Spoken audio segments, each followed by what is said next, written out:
your patience as we've been working on our reopening plan for school.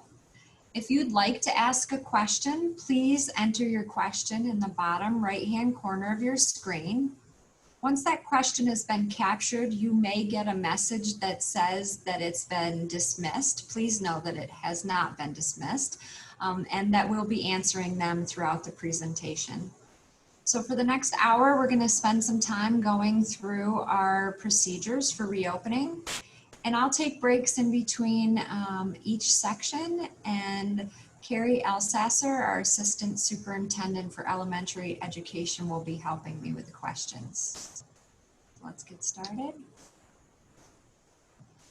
So two of the most important things, almost our guides as we've been moving forward with planning for reopening, have been these things. We still need to preserve the best education we can, and we need to be able to do it in the safest environment possible. So that is our commitment to you. We are confident that we can do this fall and still meet the guidelines from New York State Education Department and from the New York State Department of Health. So whether your students are in our nest or when they're taking flight, these are our commitments to you. You'll see on this slide the categories that we have to meet in order to reopen. They're health and safety, facilities, nutrition, teaching and learning, special education, staffing and human resources. Each of these sections were covered in our reopening plan that was placed on our district webpage. We also sent this in on July 31st to New York State. And so far, our plan has been approved. We also shared our remote learning plan and our testing and tracing plan, and those were placed on our website this past Friday. So if you have any or need any additional information after this meeting, you can go to our school district webpage at corningareaschools.com and find that information there for you. So I want to start just by showing you what our commitment form answers have showed us so far. In grades K through 5, about 19% of our students are going to be remote, and the other 81% will be in our AB model. In grades 6 through 12, 16% of our students will be in the remote learning plan, and that's the 100% virtual, and the other 84% will be with us in the AB model. I know you've probably seen this learning model chart before, but I want to make sure that you understand what the two different cohorts look like and what the three different options look like for our students. So if your student is in group A, your student will always attend school on Monday and Tuesday, and they will be virtual Wednesday, Thursday, and Friday. If your student is in the B cohort, they will always attend school on Thursday and Friday, and they will be virtual on Monday, Tuesday, and Wednesday. And our 100% virtual kids will be in their classrooms each day virtually for 5 days. Our goal for this Friday is to allow families and parents and students to know which cohort group they're in. So you'll be receiving information about that from your building principals and from the district about where to locate the information for your family, whether your student is in that group A or group B cohort. I wanted to give you some time to read through these bullets about remote learning communities. These are our expectations for our teachers. And I'll give you just a minute.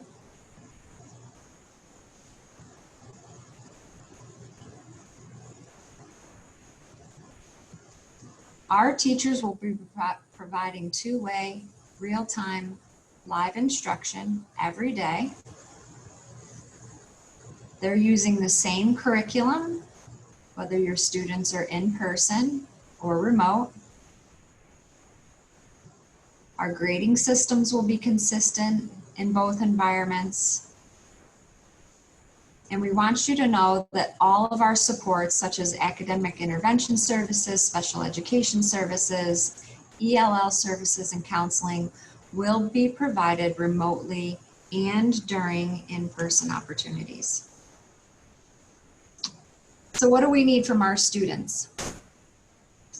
Our remote learners are going to join in their classes with their peers via Google Classroom every day. This is what we're calling synchronous instruction. Our remote learners will participate 5 days a week. Their instruction will include breaks and movement and coursework, just like our students who are in person. We'll be following the district code of conduct, including dress code, whether you're in person or at home. And our remote learners will have access to all technology, class activities, the ability to complete their assignments. I just want to take a minute to say this is where I think families will see the biggest difference from the spring. In the spring, the state was clear with us when we went home on March 16th that students would not be harmed in any way during that time frame. So if they could attend their Google Meets, that was great. If they couldn't, it was okay. If they did their work in the evenings or on the weekends, that was okay. We were all trying to figure out what this new normal was going to be. And we made it. And everyone made it the best that they could and the most successfully that they could through the end of June. The fall, unfortunately, the state has different guidelines around what attendance can mean. So for the fall, attendance has to be taken every day. In K through 5, that'll be taken through your Google Meets 1 time per day.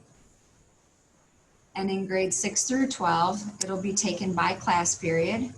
So your students will need to be in attendance periods 1, 2, 3, 4 through 9. Alternatives for this, students with inadequate connectivity, they will be assigned a student ally, and that'll be a phone call home every day asking that student if they have what they need. And students may call into their scheduled Google Meets. So I think that that's one of the things I want to make sure families understand and our students understand, that being present every day is part of school this year. So your attendance will be taken just like our normal procedures for attendance in a normal school year.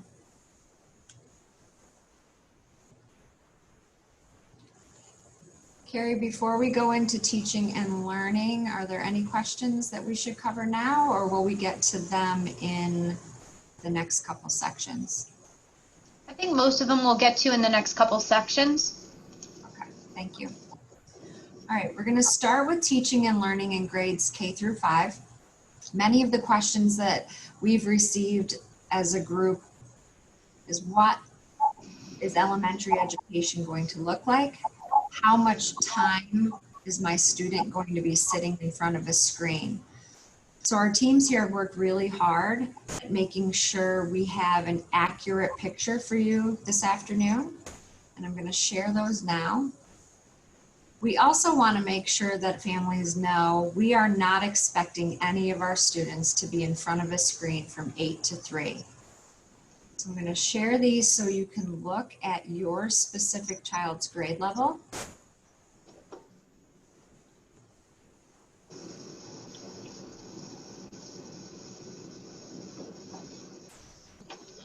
And you'll see, I'll start with kindergarten, that there's 2 hours of direct remote learning. That will not necessarily be 2 hours of consecutive time. Families will be asked, students will be asked to log in for their ELA block. They'll be asked to log into their math block. They'll be asked to log into their science block, and making sure that we have our specials each day. You'll have one special each day, whether it's art, music, PE, library. And you can see when you move to 5th grade that direct instruction becomes 2 hours and 45 minutes. So you'll be hearing from your building administrators what those consistent times will be each day. ELA will be the same time every day. Math will be the same time every day for your grade level. I want to make sure that you understand what the classrooms are going to look like this fall. So on the left, you'll see a classroom that has been newly renovated.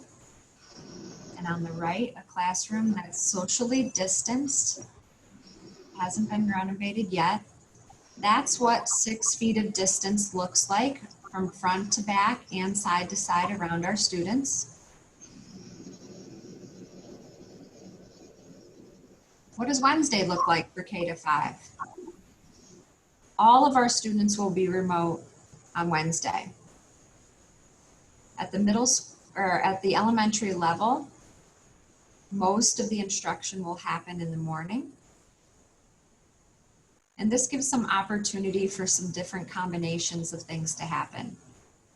Some AIS supports, some counseling services, related services, small group support. Allows students the opportunity to review and to practice.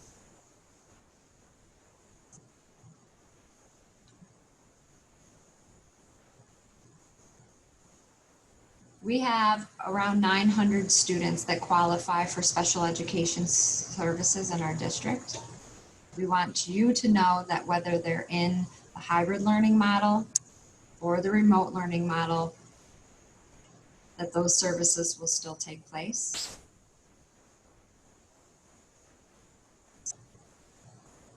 PPS is working closely with transportation, and they'll be calling families to discuss their individual transportation needs if they have them.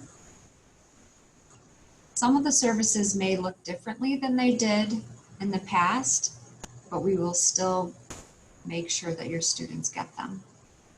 And our CSE meetings through January will be held virtually. And this is regardless of if you're in the elementary level, the middle school level, or the high school level. So teaching and learning in grades 6 through 12. At our middle school, in the in-person model, we're able to maintain all of our middle years program curriculum and courses. Our middle school model is also preserved. That means there'll still be teams and houses. Our students at the middle school will be in cohort groups, so they're going to stay together in a classroom, and the teachers are actually going to rotate to them. Students will be able to pre-order their lunches and pick them up in the cafeteria, and they'll be able to eat in the cafeteria and also other spaces, just making sure that we're meeting that 6-foot social distance requirement. And those cohorts that are being created will allow for our students to have some peer relationships, since they will only be seeing each other in person 2 days a week.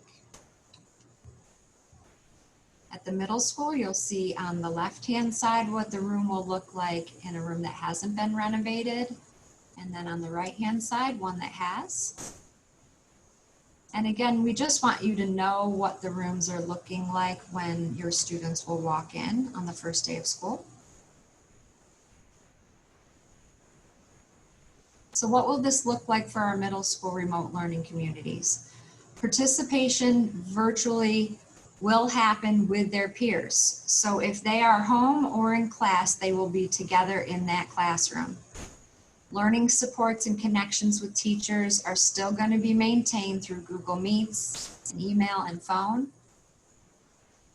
Students without internet access are going to receive their resources on Tuesday or on Friday when they leave, so they have what they need for those remaining days that they're remote. And the reason we're having all of our students attend every day is because we're going to continue instruction, the continuity of learning from day to day. So Monday and Tuesday are not going to be repeated on Thursday and Friday. Our counselors and social workers and our social emotional learning staff, they're still going to be supporting our students, whether they're in person or remote. So we want to make sure that you know those resources are still available for your students. The high school is going to look just a bit differently. They are going to be moving from period to period. So we've added an additional minute in between passing times. Students' desks are still going to be socially distanced. Mask wearing we'll get into in a little bit, but there will be mask wearing at all times at the school. Lunch will be eaten in the cafeteria and other locations, just so we're making sure we're maintaining that social distancing. And again, our teachers will have materials ready for students who are going home on Tuesday and Friday with inadequate internet connectivity. One of the nice things we've been able to do really across the district is remain whole. And what I mean by that is we've been able to maintain the programs that we've always had. So students will be able to have IB and SUPA, ACE, and AP courses. They will be able to have the elective opportunities that they've had in the past. A high school student's remote learning community is going to look very similar to middle school. Students will still join in their classrooms through Google Meet. They'll be able to participate and engage in their classes with their students who are in person, with their teachers each period. They'll follow their daily schedule from home. Attendance will still be taken daily, and new instruction and practice and reinforcement will continue to happen. And as I said, our supports will still be in place through teletherapy.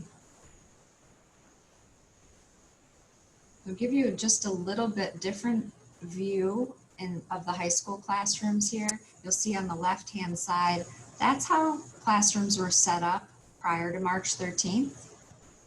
We had about 26 students in each room. And you'll see on the right-hand side a room that's socially distanced. And our rooms will range. Our classrooms are different sizes, so you'll see room ranges from 8 students, maybe to 12 or 13 students, depending on the size of the room. So what does Wednesday look like for middle school and high school students? It's almost the flip-flop of the elementary Wednesday. So our teachers are going to be working together from 7:45 to 10:30. They're going to be collaborating. They're going to be working on some professional development. They're going to be determining what materials we need to make sure we have prepared for our students when they're in the remote learning setting. And then they're going to run their normal 9-day period from 10:30 to 2:55.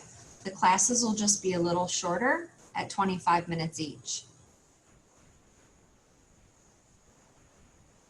And our related services such as OT, PT, speech, and counseling will still be provided in both the hybrid learning model and the remote learning model.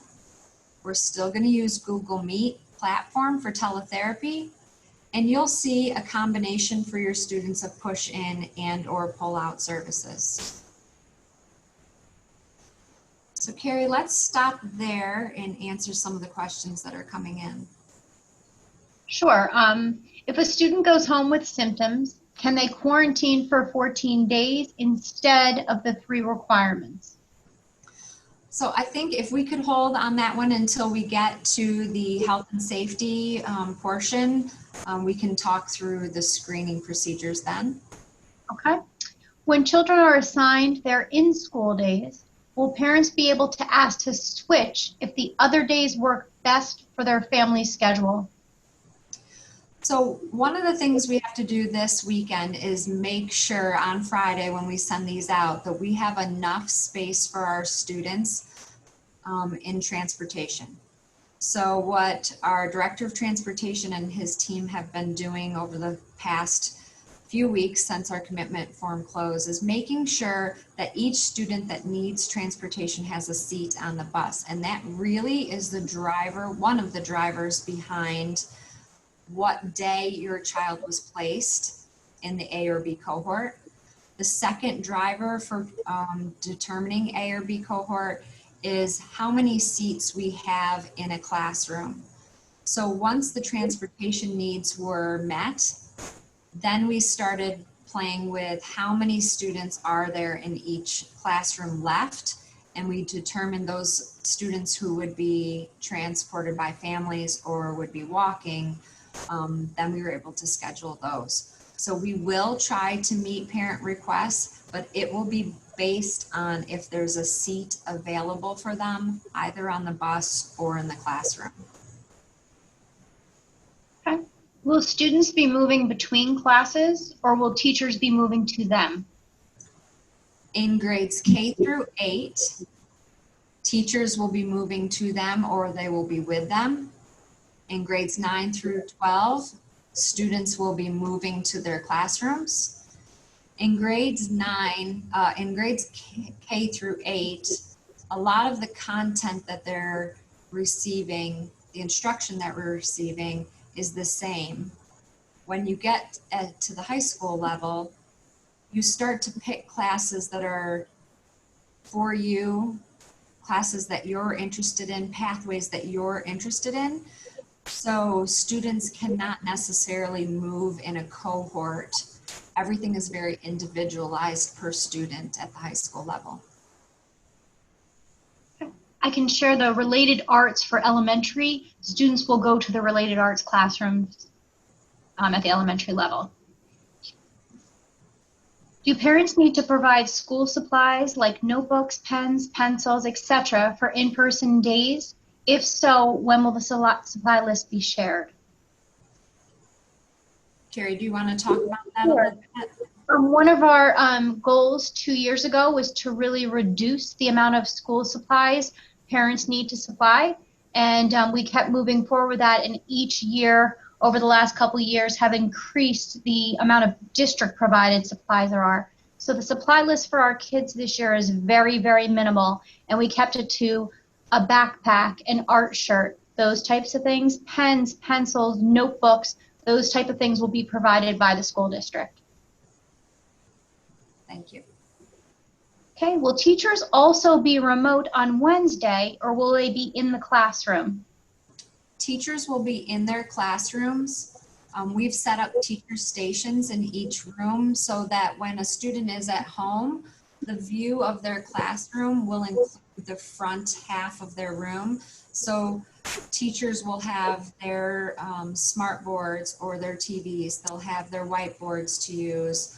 So we want to make sure that that view for students at home is consistent Monday through Friday. How will music classes work? What will be different about band and chorus? Right now, what we're working on with the music department is creating small groups of instruction so that we can maintain the 12-foot distance. So for music and for PE, the 6-foot social distancing does not apply. It's actually a 12-foot guideline. So we're working to create smaller pods of students in music and in PE so that they can meet that 12 feet of distance. Okay. Will the 504 IEP meetings continue as well? Will they be in person or virtual? Could you repeat that one for me one more time, Carrie? Sure. Will the 504 and IEP meetings continue, and will they be in person or virtual? I'm going to let the Director of Pupil Personnel Services, Jennifer Batzing, talk to you a little bit about that process.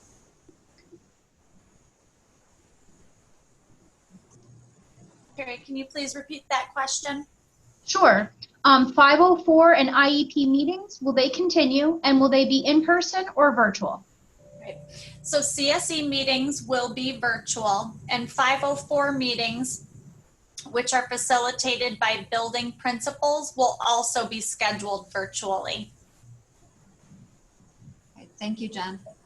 Thanks, I Jen. just want to remind everybody, Carrie, before we take another question, that if you have questions that you'd like to ask, that you can enter them at the Q&A panel at the bottom of the screen if you'd like to add any questions there. Carrie, how about one more and then we'll move on? Sure. I have a couple technology related questions. Do you want to take those now? Let's go through, get to the connectivity part, and then we can ask those. All right, I'll do one more about student schedules. Will the parents be provided their elementary kids schedule with the remote time blocks before school starts so they can have time to plan their days around those times? And I just had a meeting with elementary principals this morning, and we set those dates. This Friday, we are looking to share out, and Michelle shared as well, whether students will be in an A or a B cohort. And the following Friday is when we will be able to share classroom teacher names and also the exact schedule for each grade level. It'll be on the back of the teacher letter that comes home. Thanks, Carrie. So before we leave this section, I think it's really important to know that the social emotional needs of our students and our staff are critical. Even though we're able to bring some students back, we know that students need their peer relationships. They need connections with their teachers at school. So we're working with our staff, we're working with our teachers to provide them with strategies to integrate some social emotional learning right into their classrooms, some relationship building activities and strategies that they can use even with remote learners. It's important for us to recognize that some students are going to be very excited to return to school this fall, and others are going to come to us with some anxiety about returning.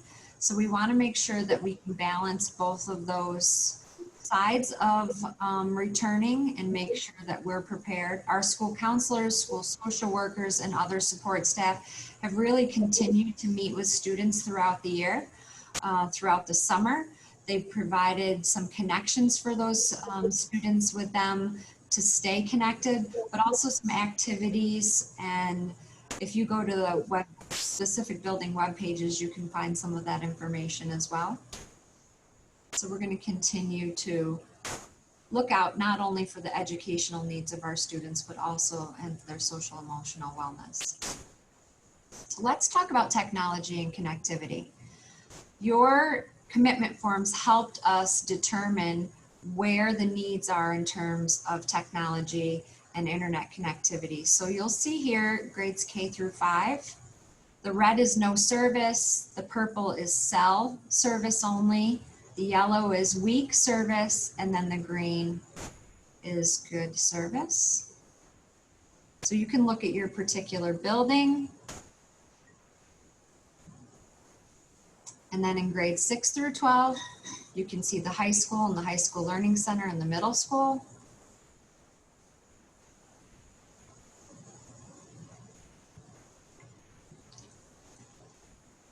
So we took this information and we were able to map it across our district. So we know where our students live, that it's not even a possibility to have the internet.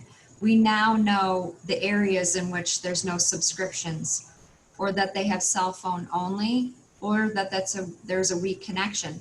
This map is helping us determine where could hotspots go for families to use. Where is there a possibility of a local Wi-Fi connection for them? Is there a library or a church or a ball field that's allowing families to use their Wi-Fi service if they need it? So we're working with individual families one at a time with our director of technology to make sure that we are doing everything we can to help our families stay connected during this time.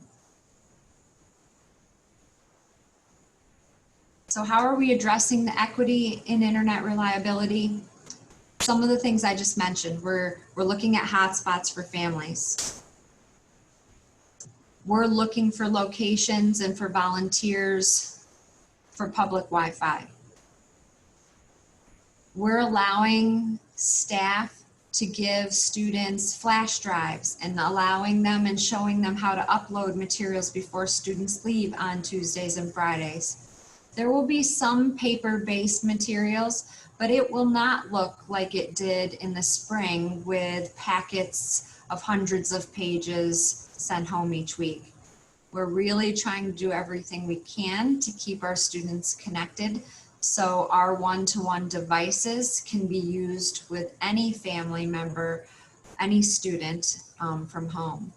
That's why those student learning allies will be really important, and each of your students will be assigned one of those if internet is an issue in your home.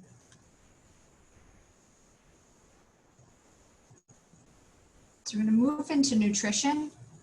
It's important for our families to know that we will be able to feed our students breakfast and lunch, whether they are in person or whether they're fully remote. The meal packs will come in 3-day packs or 5-day packs. They'll be delivered to your homes on Wednesdays. The free and reduced lunch form is available on our website, and the applications will also be mailed home. I know you think it might be a funny bullet to have on the bottom of this page about Taco Day, but that was really one of the pieces of information that we got back from students and parents that was important during the nutrition set of questions. So Taco Day will be offered during both cohorts, Monday, Tuesday, or Thursday, Friday.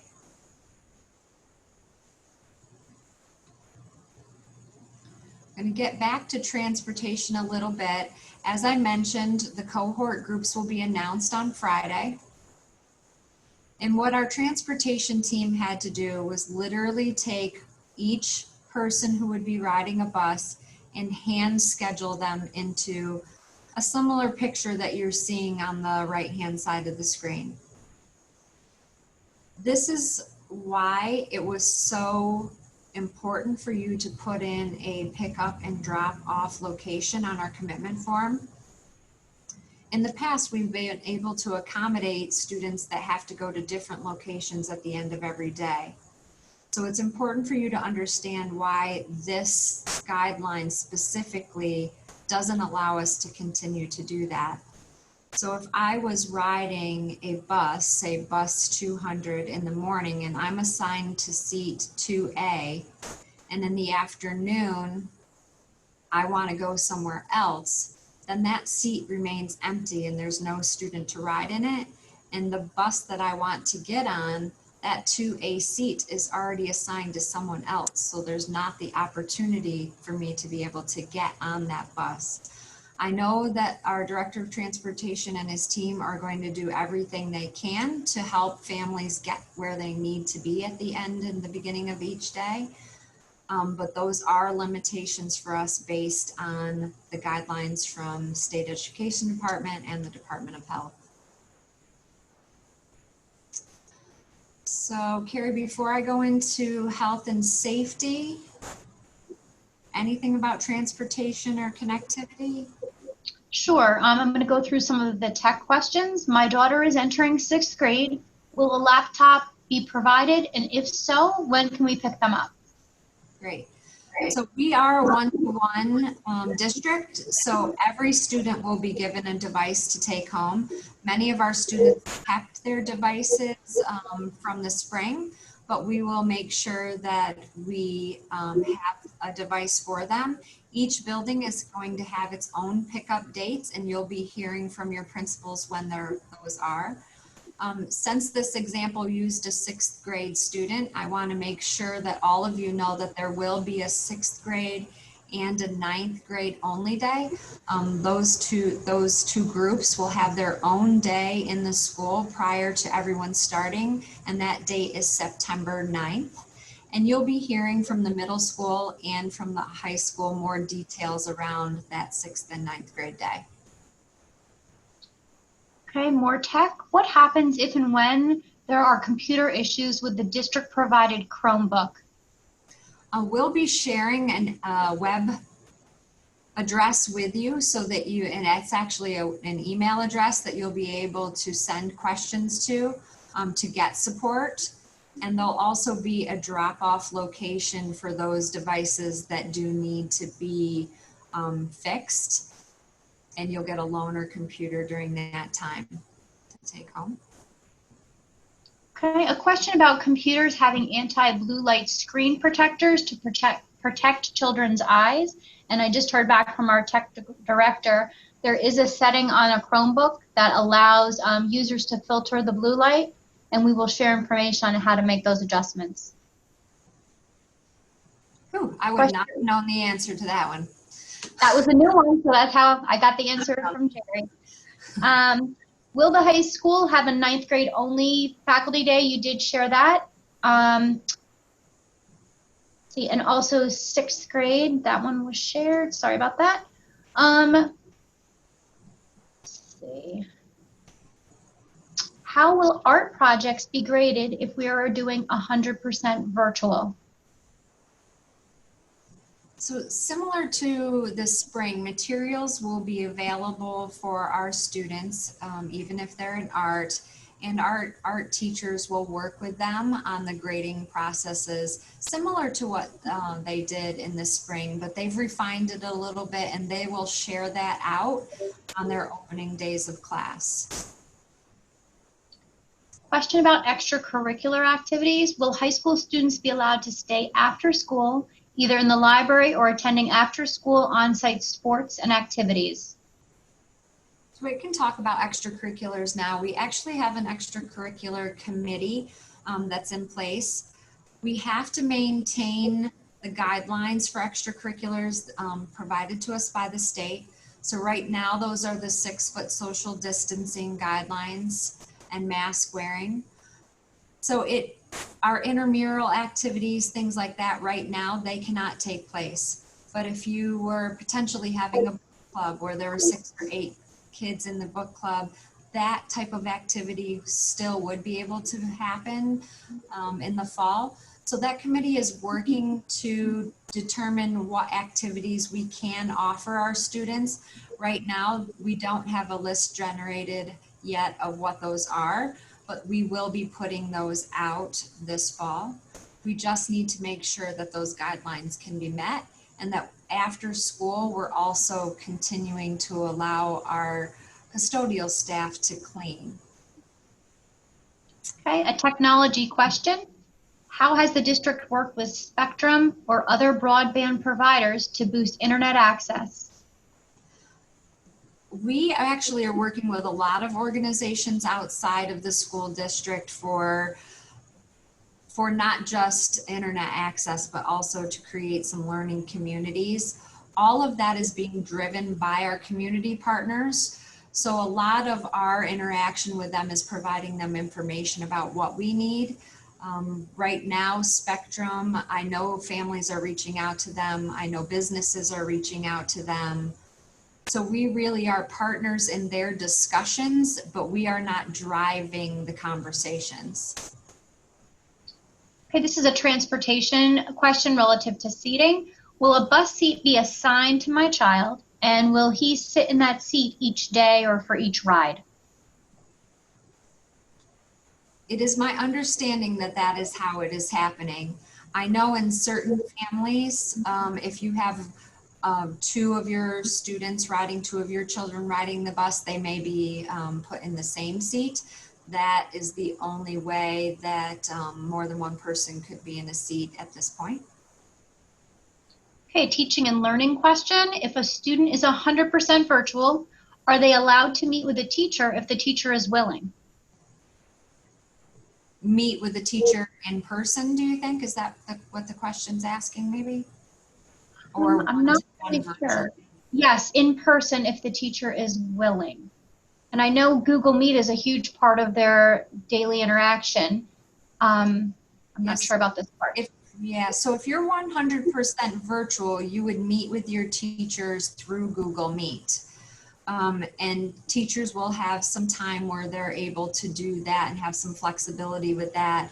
It could be at the end of the day or the beginning of the day, or it could be during one of their planning times, but that would be worked out individually with the student and the teacher. But if they are 100% virtual, it would be virtual. And I know that our Wednesday time at the elementary level has allotted for some small group and some individual time with the teacher via Google Meet as well. Okay, most of our next questions are relative to health and safety. Okay, so let's move into health and safety. So I'm going to start with our facilities and our cleaning procedures. The guidance from New York State and from the Department of Health says that continual cleaning has to happen. So we are prepared for cleaning throughout the day, throughout the evening. So it'll be like a 24-hour cycle of cleaning. It'll be continual throughout the day. Students are not allowed to help with cleaning. So students will not be asked to disinfect and clean. Teachers are not required to do this either. However, if our teachers ask for the supplies for their rooms, we'd be happy to give them to them, and we will supply them with them. I'm going to talk more about positive cases of COVID, but right now, for the cleaning procedures, we want you to know that that space has to sit for 24 hours before cleaning can take place. So if there is a positive case, we'll be closed at a minimum of 72 hours, and we'll work directly with the Steuben County Department of Health to determine when we can reopen either that space or the building. We're also looking at airless disinfectant sprayers, and they'll help us with some efficiency and with some time management. This is probably the most challenging guidance to process. Right now, these are the 11 symptoms that are associated with COVID-19. And our Department of Health and the New York State Department of Health are saying right now that if you have any one of these symptoms, you would not be able to attend school. This includes if it's already a pre-existing condition. So for example, if you are a migraine sufferer and you have the headache at school, you're required to send your child home. Even if right now the documents that the nurses have, if your primary care physician has verified that this has been a consistent issue for you, right now the document reads that if you have any one of these, you must go home, and you can't return without the following 3 things. You have to have written clearance from a doctor. You have to provide proof of a negative COVID test, and you have to have resolution of the symptoms. So we know that this is hard for some of our families. It's hard for us as well to kind of justify in our heads, but this is the guidance. We know that we have students and staff with allergies. We know that we have students who have shortness of breath and coughs. But right now, the guidance reads if you have any one of the symptoms, these are the 3 things needed to return. Written clearance from a doctor, a negative COVID test, and a resolution of the symptoms. In addition to this, if you have other students in your home that attend school, they will have to go home at that time as well until the negative COVID test is provided to the school. So your other children do not have to have the test. It's only the child who has the symptom or the staff that has the symptom, but everyone has to go home that lives in that household until that negative COVID test returns. In terms of testing, We are not a testing site for COVID-19. If we have to send a student home, they have to go to their primary care physician to receive that test. Or if their family doesn't have a primary care physician, they would be sent to a facility that the Department of Health offers. So they would tell you where they would like you to go get tested. In terms of tracing, we'll work with the Department of Health. We'll provide them with names in which the infected person came into contact. And contact time right now is listed in two different places, one at 10 minutes and one at 15 minutes. But basically you have to be in contact with that person for more than 15 minutes, more than 10 minutes, depending on if you're looking at the Department of Health or the State Ed Department. We're on the precautionary side using the 10-minute version right now. We will follow HIPAA laws, which means we will not release the names of an infected person to our population, but we will inform our districts or our families or our buildings if they have to be shut down, which leads me to closures. The Department of Health will determine whether we're closed.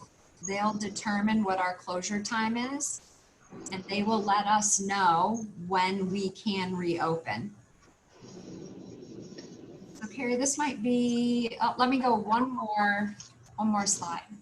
So in terms of screening is going to start at home. That's level 1 screening. Families will be asked to create or to answer questions similar to the app that you see on the left-hand side of the screen. This is something that all CPP employees have to fill out now to enter a building, and families will be asked to do something very similar for their students before they can come to school. And we're working to have this be part of our School Point app, which is on the right-hand side of the screen. That is an app we already use for communications to stay connected with our families. So if you answer yes to any of those questions, your student needs to stay home for the day. You'll get that green thank you for pre-screening sign if you've answered no to all of the questions. Then you'll get to school and there'll be a second level of screening. The second level of screening will be a thermal scanner, which takes your temperature. So each student will walk past the scanner. They'll give it a fist bump. The fist bump will allow for the temperature to be taken, and the light will either turn green or red. If it's green, your student goes to their designated spot. If it's red, they're going to be taken to an isolation space, and we'll take their temperature again in about 5 minutes just to see if it was a weather related or activity related temperature, allow their body to normalize in the building and take it again. If there still is a temperature, the nurse will run through their protocols and they'll contact home and the student will need to be picked up. So let's stop there, Carrie, and talk about some health and safety questions. Sure. If a student goes home with symptoms, can they quarantine for 14 days instead of the 3 requirements? At this point, the guidelines and the guidance say that we have to have those 3 things for a student to be able to return. Okay. If the child stays home due to a headache or sore throat, but is not sent home, they stay home on their own, do they have to have those 3 items to come back to school if they're out that day? If they're out a day? Yeah, so again, if it's one of those 11 symptoms that are on this screen, then they would need to provide those 3 things to be able to return. Now, I want to make sure families understand there is going to be the release of a clinical guideline that's more for our nursing staff. We are hoping that in the clinical guidance, there is some flexibility for your primary care physician or for our school nurses to make some determinations about these pre-existing conditions. But right now, as it is in the guidance, if you have one of these, we need those 3 pieces of information.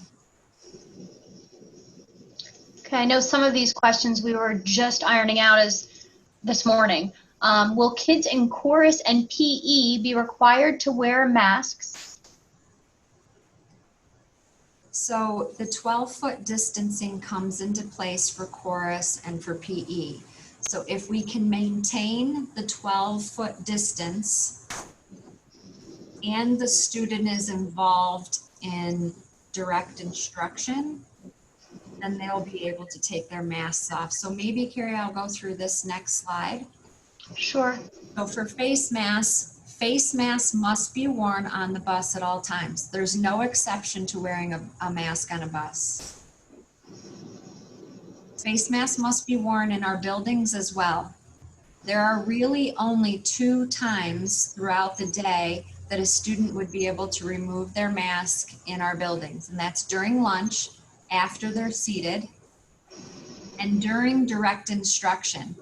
But when I say that, it's a little misgiving, because really, if the teacher or if there's a teaching assistant in the classroom and they're moving up and down the rows, or if they're within that 6-foot distance of the student, the mask must be worn.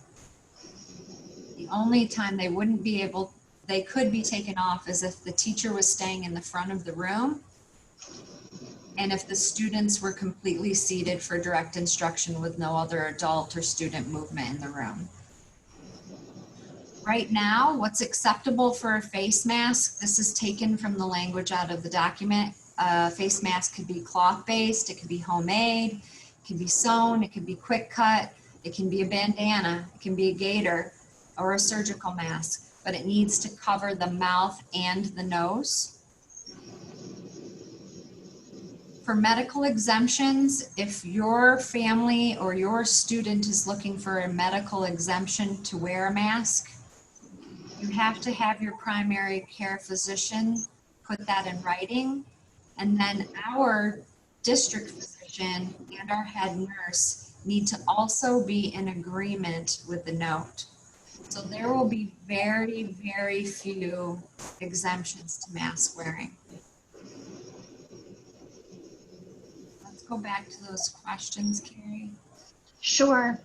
This one is relative to if there is a spike or an uptick in COVID cases, what is the district's contingency plan? If there is a negative, or if there's a positive COVID case in any of our buildings, the Department of Health is going to come in to work with us, and they're going to tell us immediately what we have to do, whether we need to close a classroom, a building, or the district. At this point, we have the ability to go 100% virtual at any time if that's required. That's why we've shared with families and with our staff that we're preparing for 5 days virtual, and our time with our students in class on Monday and Tuesday and on Thursday and Friday for us should be viewed as a gift. It should be viewed as bonus time with our students to build relationships and to make sure that they have what they need when we have to go to that remote setting. Okay, this question has been asked a few times, so I'm going to switch off health and safety. It's a student schedule question relative to BOCES. Right now, we've been advised that the CTE BOCES students will only attend BOCES in person on the same day as in person at CPP. If a student can drive and get to BOCES on their own on the virtual days, will that be able to happen since BOCES is open 5 days per week? So right now, what we're looking at in our district is to try to provide our CTE students the ability to go 4 days, the ability to go Monday, Tuesday, and Thursday, Friday. Right now, that's what our hope is. And as soon as we determine that, we'll let families know and students know who are in CTE. We'll let them know. Right now, BOCES, although they are open 5 days a week, they are following school district's procedures. So if a district is only sending 2 days, a student that could drive on their own would only be going with their cohort anyway. So we're shooting for 4 days, and as soon as we make that determination, we'll let families know. Okay, some clarification around if a school experiences a positive COVID case, is the entire school building shutting down? So again, that will be determined by the Department of Health. They'll come in, they'll do their contact tracing, and they will let us know if it's a classroom or if it's the building. And they'll let us know if it's for 72 hours or if it's for 14 days. Okay, some clarification about what is the procedure we should follow if a student has a doctor's appointment during the school day? We'll follow normal procedures for that. You can call in, bring in a note if your student is in class, and they will be excused. If they're 100% virtual, they just need to let the teacher know that they're not going to be there. It'll be the same as if you were taking your student out of school normally. So you'll still need to provide documentation, either an email to the attendance office letting them know when they would be missing, so that their attendance isn't marked as absent, but as medical. Okay, under health and safety, is there any plan of getting students tested at a certain frequency? Some of the schools and colleges are doing that. Currently, we do not have a plan to do that. The guidance only says that a student must be tested if they have one of those 11 symptoms. And that goes for staff as well. Okay. Question relative to daycare. Do the other students who attend the same daycare as the student with symptoms need to go home too? Daycare guidance is very different than school guidance. So that is something that you would need to check with your daycare provider for, but I do not believe that that is the case in their guidance. It's only home based. Okay. Asking for some review about the outcomes of a student having one of the symptoms. Just some questions pertaining to if it's allergies or a headache. Do they need to get the 3 requirements? Yeah, so right now, that's what the guidance says. If they have any, and let me go back so I can show you this list. If they have a wet or dry cough, shortness of breath, a fever, a headache, muscle pains, chills, sore throat, fatigue, diarrhea, or vomiting, if they have any of those, they have to go home. And they will need those 3 things. That's what we're, I continue to be hopeful that the clinical diet guidance will allow at least our medical professionals the opportunity to weigh in on those. But right now, these are the guidelines that we have to follow.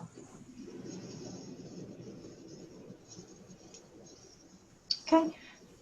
All right. Some questions regarding ventilation, but I think we'll get to some. Please comment on the air circulation and air quality or ventilation cleanliness. Right now, we're following the guidance for ventilation as well. We were looking at our filter system. There's a lot of conversation about the MERV 13 filters, and we are using those in our buildings where we can. We're looking for windows to be open and fresh air to be in our building classrooms as often as possible. And we right now have the ability to use fans and window air conditioning to help with circulation. Okay, question relative to schedule. Will the schools still have similar days off during the year? I think that's mentioned like the school calendar. And will snow days become virtual days? So right now, our district calendar was approved by the board with all holidays in place. We're set for our 180 days, which is a requirement for New York State to meet 180 days. That is also why we're continuing to roll our instruction. So the district calendar that you have is the district calendar that we're following. And at this time, snow days, I think we need to get to one, and we'll figure out what a snow day will look like when we get there. However, right now we do have the ability for all of our students to log on, and we'll be able to work with our families that don't have internet in their homes to make sure that they get work. But right now, that snow day question is, I think, wait and see if there's a snow day. We have, it's been an hour, 1 hour. So at this point, I'd like to finish answering the questions that we have in the queue now. So we won't take any more questions at this time, but I will make sure that we answer the ones that you have out there. So Carrie, we'll go through those. Sure. My student is elementary and is 100% off-site or online.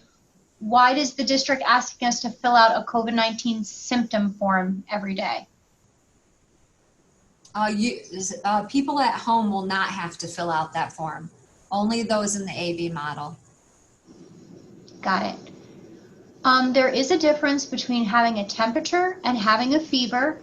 100.4 or above is a fever. Between 98.6 and 100.3 is a temperature. What is the cutoff temp? It's 100.0.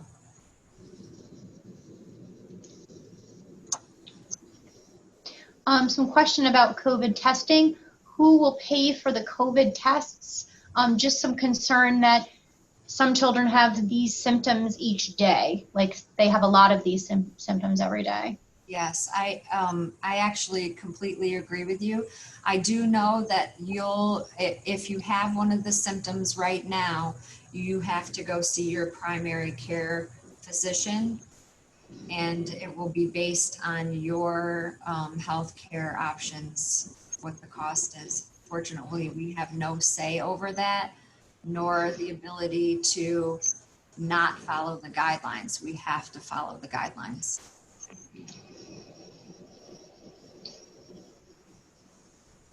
Okay, just some questions about being able to walk our kindergartner to her classroom on the first day of school. Carrie, you want to talk? I know that's the first time we've gotten that question, and I definitely think that's something I'll need to bring to the elementary principals and have a discussion and make sure that we share that answer out. We're going to be sharing an FAQ out on Friday from these meetings, so we'll make sure that we address some of the questions that we don't actually have answers to yet. So thank you. Yeah, and there are a couple on here that I know we don't have an 100% answer yet, so I'll make sure I capture those and they're in the Q&A. Okay. I think I've got them all, Michelle. All right. I just want to say thank you for your time. I know that at some point I'll have more information to share with you. And if there's updates to the current information that we have shared, we'll make sure that you get those updates. I appreciate your time today. Thank you so much. If you have more questions as you're processing everything that we shared with you today, please send them to ask@cpp.com and we will make sure that we get back to you. Have a good afternoon.